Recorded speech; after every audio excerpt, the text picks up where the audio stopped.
So we then made this big sort of push to go out there and build our own game launcher so that fellow Cardano games can actually go out there and make it easier and safer for the community to download and play games, but also to have a place where people within Cardano or potentially Web3 can go to and actually play and have all their games all into one place. Daniel's joining me from Keyboard Warriors Internet Cafe, or KWIC, as it's more commonly known on Twitter.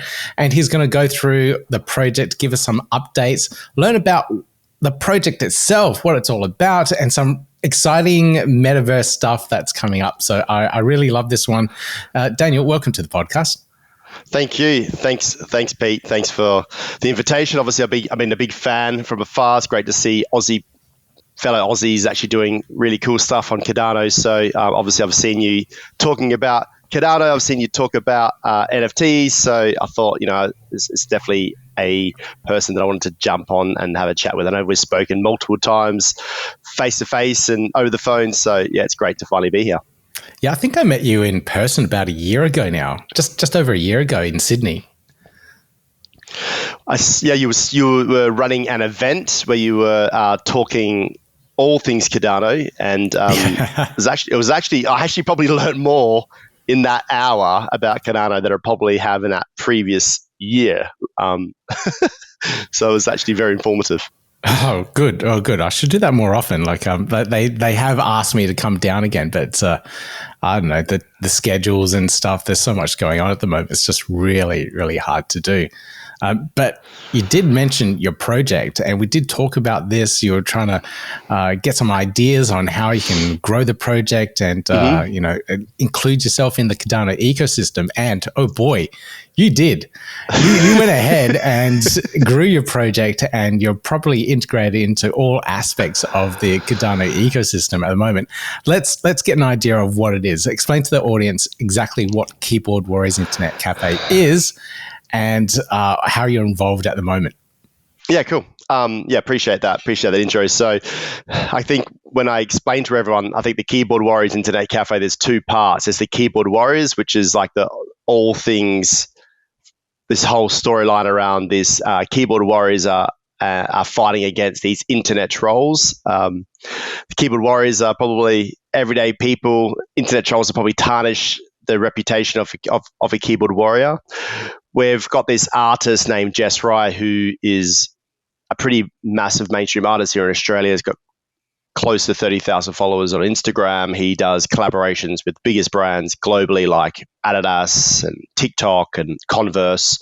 He actually painted one of our keyboard warriors inside Converse's store in Melbourne, Chadstone, inside the Converse store, which was pretty cool. So the keyboard warriors, show me those pictures. I'll show you all the pictures. So the keyboard warriors is all things around the art, the nostalgia. A lot of the traits are based around things that we grew up loving, playing, and being inspired by. I think, thinking back to when you were kids, we had no worries in the world. Everything was fun.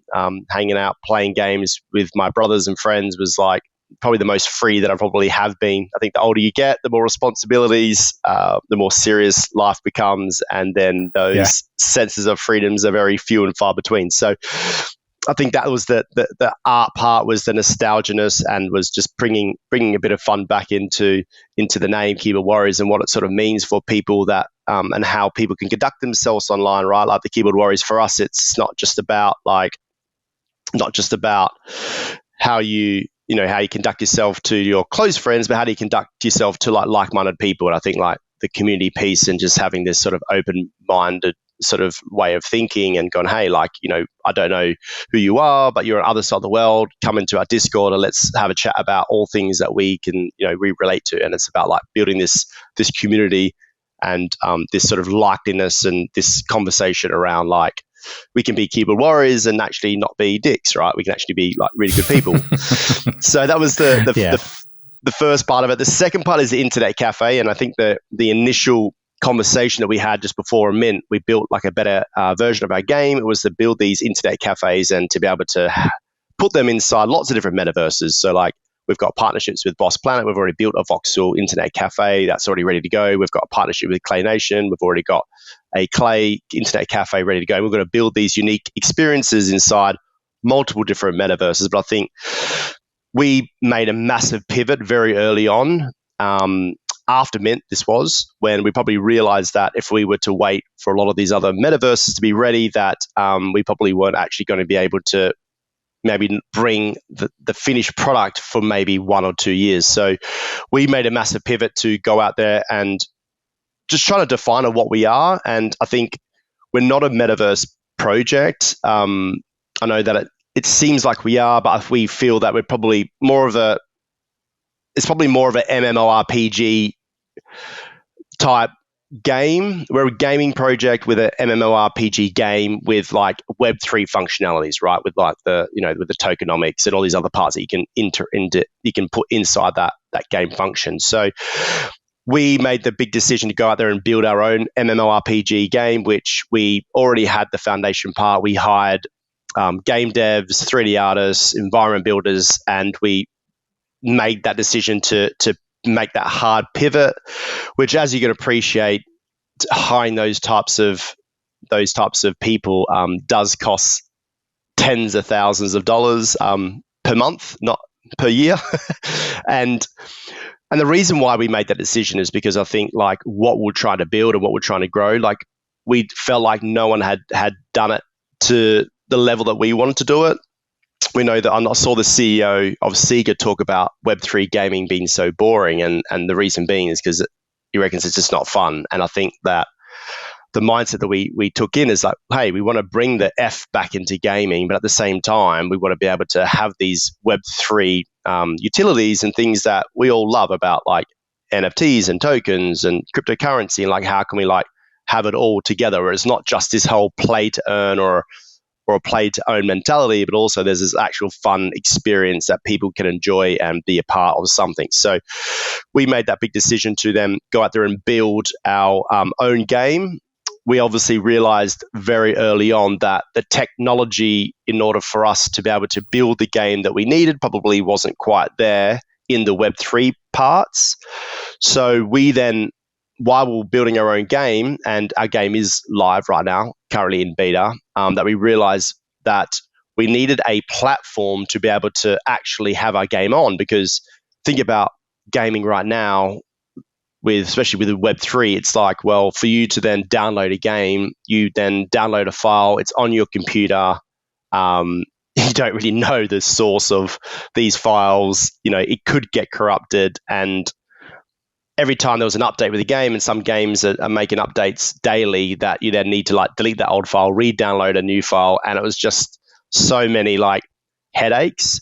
So we then made this big sort of push to go out there and build our own game launcher, so that fellow Cardano games can actually go out there and make it easier and safer for the community to download and play games, but also to have a place where people within Cardano or potentially Web3 can go to and actually play and have all their games all into one place. So that was where our internet cafe then sort of branched off slightly. We've now got the KWIC launcher, and we then have the KWIC verse. So the KWIC launcher now, which we went live with 10 weeks ago, we now have 10 games that are live that you can now play on the KWIC launcher.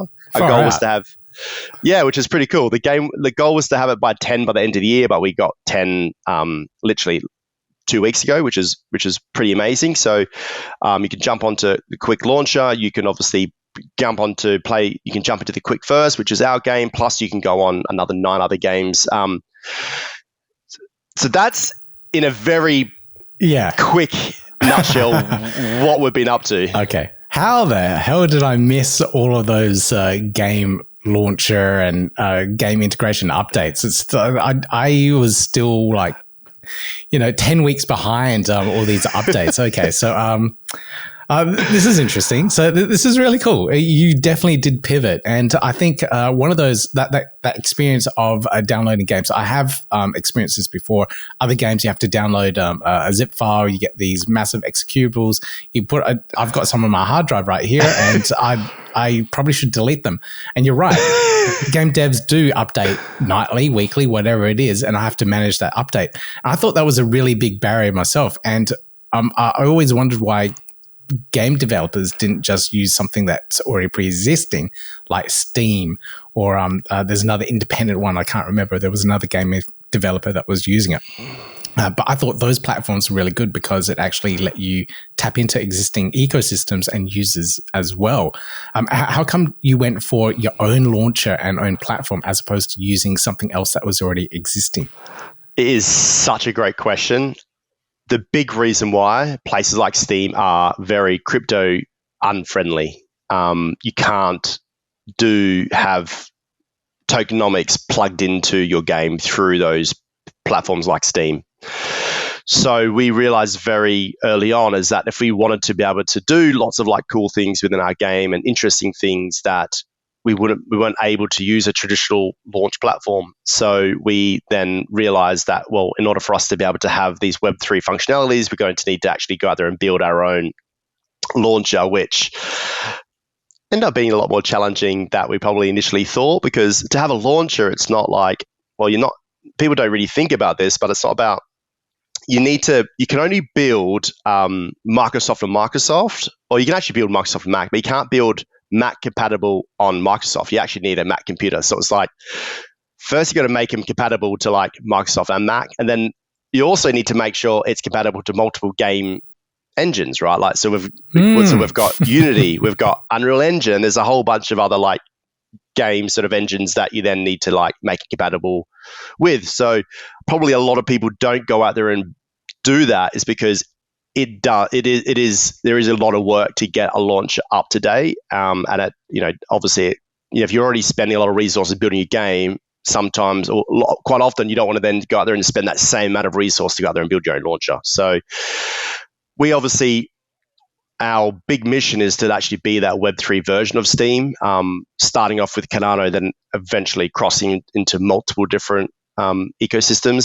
But we saw there was a massive gap within that Cardano market initially, and a place to be able to put all games to one place, and also to make it sort of crypto friendly and tokenomic friendly long term.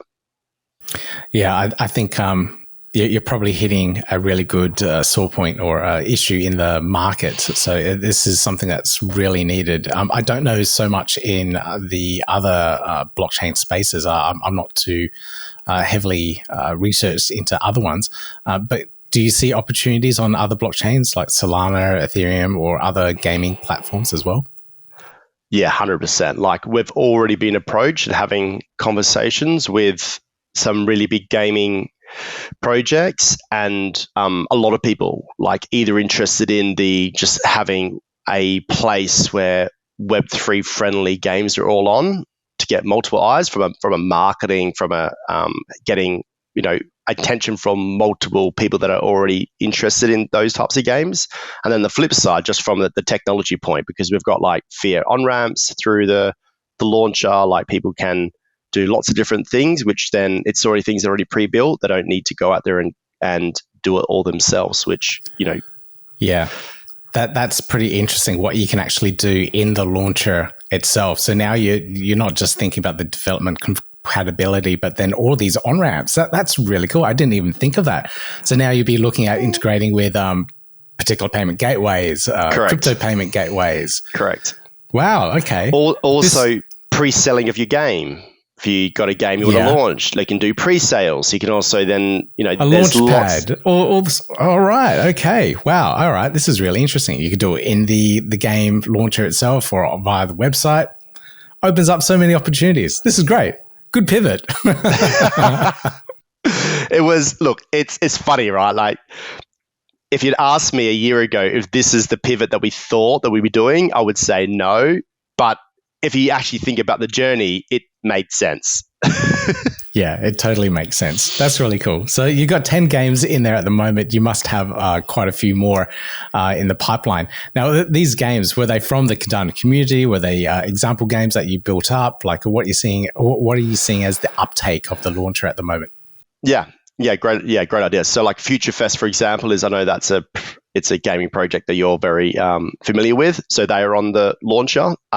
So we've got games from, Future Fest and like Speed Throne are both games that are pretty big on Cardano, that have got a lot of IRL gaming experience with their teams are pretty well stacked, like they are on the platform. But there's also like games that we have built, like the Quickverse, like Mulga Kong's Island, that are also on the platform. So we have a combination between games that we've built plus people that have got like their own games that were plugged in. So for us, we are looking for all different types of games, right? Like we are open to, if you've got your own game and you want the eyes and you want it to be able to use a technology, plug it in. If you don't have a game and you're looking for someone to help build a game for you, we can also do that too. So we have the team to be able to like either just plug and play, and or we're going to help you, build this whole game or world or environment that you're looking to be able to create.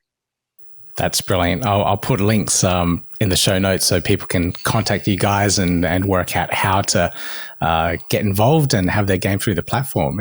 It's like you said a little bit earlier, it's good to have like a central area or location to go and find all these games and discover them. Like some of them you mentioned I've never heard of before as well. So it would have been good to just load the launcher like I do in Steam and then see these banners like upcoming releases, pre-sales, whatever it is. It's a good idea. I can't wait to see it all in action. I'll give it a go after this. Yeah, no, 100%.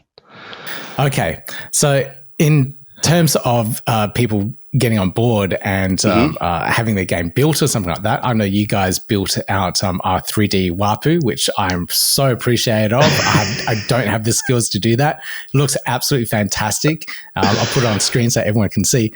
But it seems like you guys have the full suite of skills, experience to actually get this all done. Are you going to see like a lot of uptake next year, you think, of potential ideas coming through and launching through your platforms? Yeah, look, it's a great question, right? Like, so if I think about it, we talk about the quick launcher. It's like, that's probably the whole gaming experience. And then I think about Quickverse and what we're trying to do within the Quickverse. So, well, the whole idea of the Quickverse, which is currently live, it's that whole MMORPG game, right? Which is like, we've got our playable avatars, which is currently minting now, which you can then plug straight into our game. We have free-to-play avatars that are already in the game, and then we've also got partner avatars, which are also in the game. So, like, for example, Wapu is always going to be an avatar that you're going to be able to play as a free-to-play character inside our game, right? Like, we want to be able to have lots of different communities be able to come in and use their favorite avatar and to be able to gamify and to put that in within our ecosystem. So where I see it moving into is that we've just recently done a 3D avatar for Toolheads. We've done one for Ada Inmates. We've done one for the Mulga Kongs. We've just done one for their Tigers. We've got a whole bunch of our own, keyboard warriors, and we've also got our own playable avatars. So I feel that we're already building another 4 right now, avatars for other Cardano NFT projects. So what we're going to be opening up is that if you have a PFP and you're part of a project that you love, and maybe you're a project founder and you go, love to be able to get this as a playable avatar, and then we will then build that and then they can plug that straight into our game. Because I think with our MMORPG game, we see it as like there's 2 parts, right? We see it as like a Discord on steroids, where we'll be able to have multiple communities playing their favorite avatars inside our game. Then on the flip side, there's going to be a whole bunch of different missions and things that you're going to be able to do inside our game. And then the third part is that, well, if you have our playable avatars, then you're also going to be able to do a whole bunch of different things inside our game.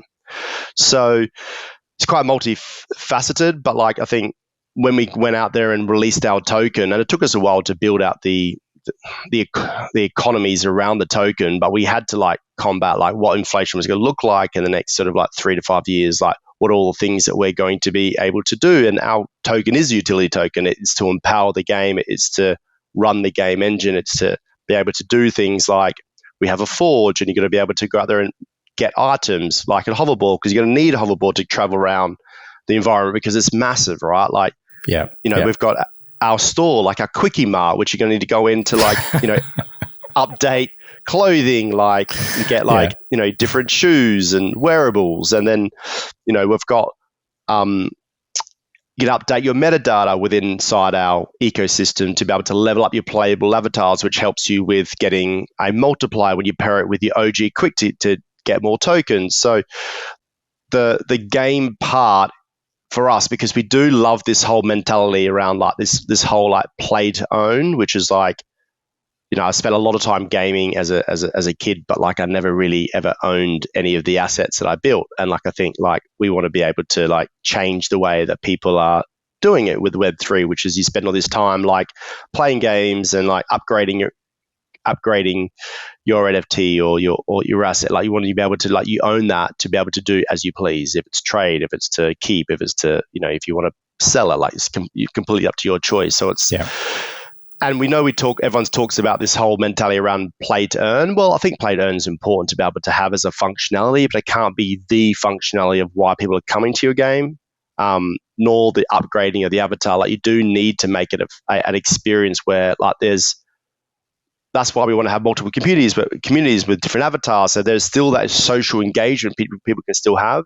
There's obviously missions that people can come in and do to be able to to be able to earn tokens and for that gamified experience. But we're also going to have we're building our own games, our own free-to-play games that be able to give you that remnants of those Mortal Kombat, Street Fighter type fight games, that Doom sort of like first-player shooter games and whatnot. They're going to be inside of our environment too. So it is going to be multifaceted. There is a whole bunch of different things that will be plugging in and lots of different things that you're going to be able to do. All right. I'm looking forward to playing around with this. That was a lot to take in. I do love the aspect of integrating all those different communities into it and having the assets movable and tradable. There's so many games I've played over the years and the developers have gone out of business or they just don't work on the game anymore. So all that grinding that you've done, all the customizations that you've done, are gone. And you see this on Reddit or on forums all the time, like people saying, oh, the developer's up and gone. Does that mean all of my 2,000 hours of grinding are gone now too? Yep. Yeah, it is. But having that, if you had that as an NFT or something that you could then move it into another game or trade it on another platform or have that all those hours of grinding added into the new version of the game, that would be amazing, and it will continue on that journey. And I love what you're doing with all these partnerships with all these other NFT projects to integrate their experiences into your metaverse, into your MMORPG as well.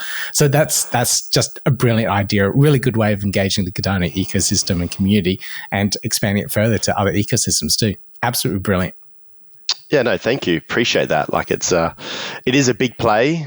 It is a very costly play. And we say this to everyone, it's, we know that to go out there and execute this, how much it is going to cost us and how much time it's going to take.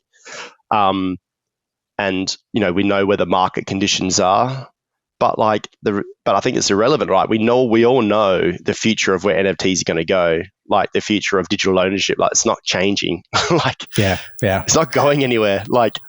People want to now. People know they can own their digital assets. Why would you ever go back? And we know it's here to stay.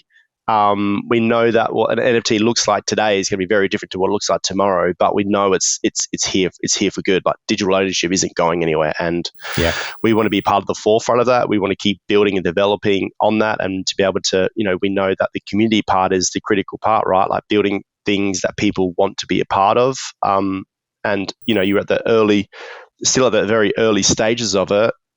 Then. Yeah, I sometimes wonder how early are we?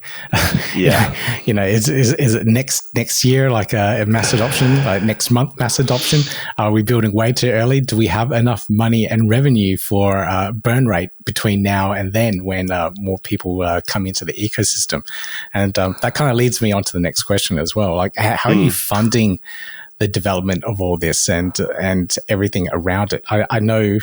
Like you said, gaming developers cost a lot of money. Can you guys keep this going until mass adoption happens and more games are on your platform? And also, do games have to pay to be on the platform? And there's a lot of monetization things around that. Oh, 100%, right. And I think, look, my background, as you know, Pete, I I am an entrepreneur. Like, I have businesses, IRL. Like, I've been working for myself for many years. So I think my number one mentality is always like, this needs to be monetized at some point, because everything needs to be able to stand on its own feet, regardless if it's 1 year, 3 years, 5 years, 10 years, like whatever timeline that is.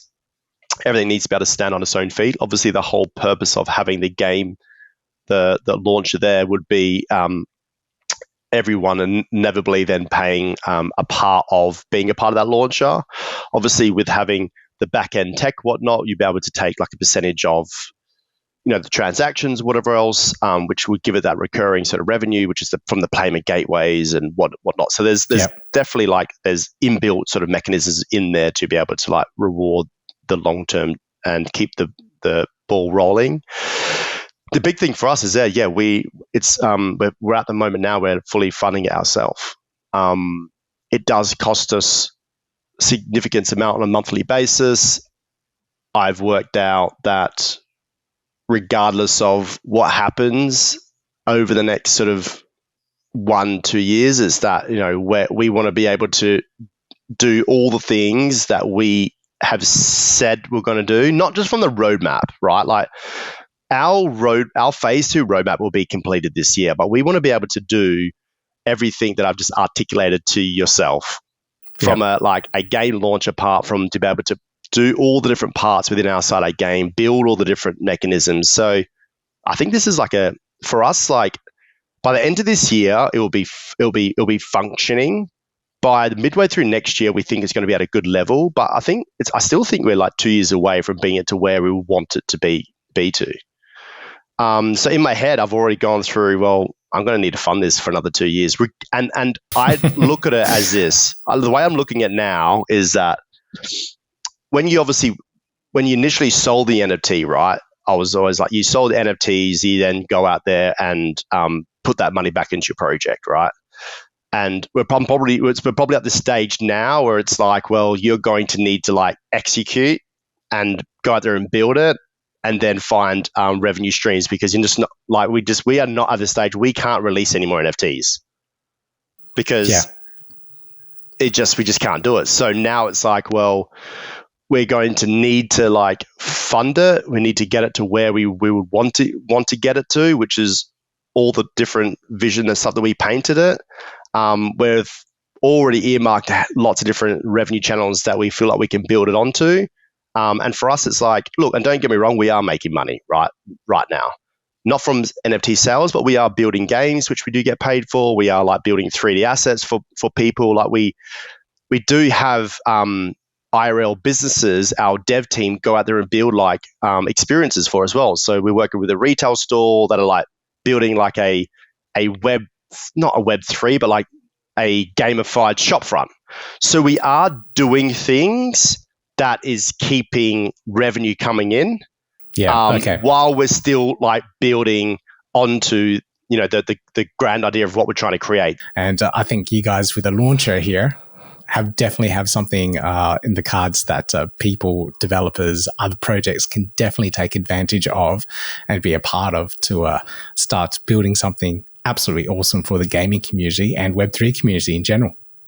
Oh, 100%. And look, like one thing that when I do speak to like big brands and talk about like how engaged our community and all our audience is, like Web3 does have something so special that what other people can't get access to, like the community, like how engaged they are, like how supportive they are, the ideas and things they put in. Like there is power in what we're creating. I just think that a lot of people probably don't quite understand like how unique of an opportunity that we actually have. And if you do believe in the power of digital assets and owning those assets, if you do believe like what's going to happen with fiat currency in the long term, which we know like what's happening with inflation, they might curve inflation down next year, but like the future challenges with it, like I think that it's just a matter of time, right? Like it's, you're already reading articles about like all these, you think about the European Commission want to go out there and create their own digital currency, right? Like it's already like it's already like, yeah, it's moving we're way ahead of the governments. We're way ahead of the curve. We know exactly where the markets and how things are going to pan out in the future. We're just don't know when it will. Are we way too early? But hopefully we're not that early, and we will see it all soon. But Daniel, thank you so much for joining me on the podcast. Where can people go to find the launcher, find out more about KWIC and everything else that you guys are building? Yep. So we do have quite a few different websites, as you can imagine. Right, but okay. the main look, if you jump onto our Twitter, which is keyboard WIC, we have a link tree there that has all the information, or you can go into Keyboard Warriors internetcafe.io, and it has access to all the different like websites that you can plug in. But quicklauncher.io is also where you can get access to the launcher and be able to enjoy those 10 games right now. They're live right now. Okay. I'll give that a go right after this. We'll see how I go, and can't wait to check out the MMO RPG and everything else that you guys have done. Again, Daniel, thank you so much for joining me on this interview. It's been a pleasure chatting. No, appreciate your time. As always, very informative and great questions. All right, awesome. We'll catch you soon. Yeah, thanks, Pete. Cheers, mate. Yeah, gotta do it like that. You've been listening to the Learn Cardano podcast. Gotta get it hype. Crypto is what we like, but this is not investment or financial advice. Gotta do your research, cause it's risky. We know it is. This show is educational and it's informative. Crypto's the future, really, it ain't no debating.